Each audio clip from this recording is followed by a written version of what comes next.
Hello, my name is Alvaro Castillo. I'm an MBA candidate at Long Beach State University. Today's series is about discussing salary and negotiating a job offer. Now, when it comes to this topic, in terms of negotiating an offer, one of the first things that you're going to run into is the issue of your salary. Now, I've been in human resources management for about 15 years, and I've had the opportunity to interview, negotiate, and discuss this topic dozens, hundreds of times. So, here's a quick insight into what I know. When it comes to the topic of salary, first and foremost, understand that he who brings up money first always loses. So, if you can avoid it, and if you can push off the conversation around compensation, it's best if that's towards the end of your interview process and towards the end of your selection, because they don't know what they're buying until they've got a chance to meet you and you've got a chance to meet everyone else. But at some point someone's going to ask you what you make or what you made in the past. And if you have to provide it, then do so. For example, in an application. It's going to be required at some point, so might as well disclose it.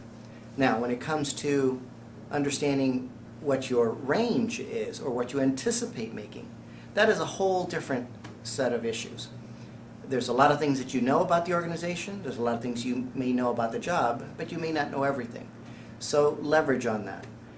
If you can, try and again be broad, try and maybe throw the question back at the person who's asking. That can sometimes work. And there are a lot of suggestions that I will provide to you in a handout that you can download at the end of this that will give you some samples of questions that you can ask to turn the table back on the person who inquired. But when it comes to salary, keep in mind, you don't focus on salary at the beginning. Wait until the end of the process, of not only the interview, but of the selection process before you start discussing money. Now, let's talk about your offer. Now, the big assumption here is that you've done a bang-up job and you've interviewed everyone, you've talked to enough people, and they like you. Congratulations. Now, you're in a position to negotiate an offer. Depending on how the organization handles it, whether it's verbally or in writing, the first thing that you need to remember is that negotiation is a process. It's not a step. So, always show your enthusiasm, always show your excitement, be positive, try to not make it adversarial at all times during the negotiation, and keep in mind that everything is negotiable. I've done this for 15 years, as I mentioned before, and I've seen it all. What I also know is that if you don't ask, the answer will always be no. So, all else fails, ask. Now, what is negotiable? As I mentioned before, everything is. But it may not be necessarily in the terms or in the way that you want it. You got to look at the whole package and be open to that.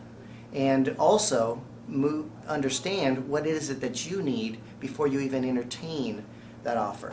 And that should be done probably after you do your last interview. Keep in mind whether it's financial, whether it's work-life balance, all these other things, you want to keep those into consideration. But you got to decide that in advance. Now, a couple of things that you need to keep in mind is that you need to obviously seek all the details that you can. Whether that means that you go out and do your own research and find out what the ranges are for that occupation. Maybe you go on glassdoor.com and see if there's salary information that you can pull up from that website or other websites. But the other thing is, for example, fringe benefits. How do those come into play? You have to decide that. A common request that people have is, say, the organization offers you 2 weeks of vacation and you're hoping for 3, or that you currently have 3 weeks.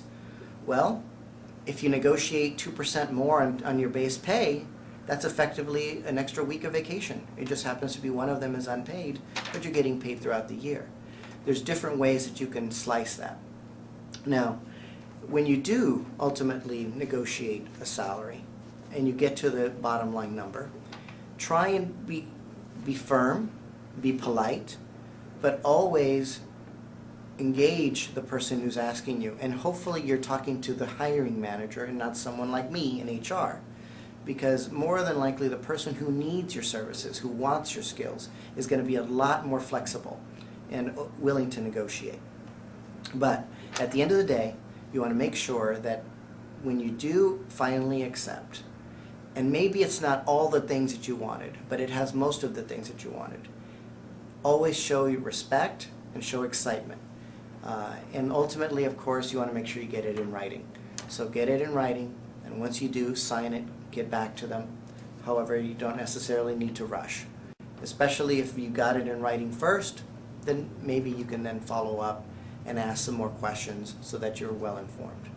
But thank everyone that you talk to, thank the hiring manager, show your enthusiasm, confirm the start date, and then congratulations on your next chapter in your career.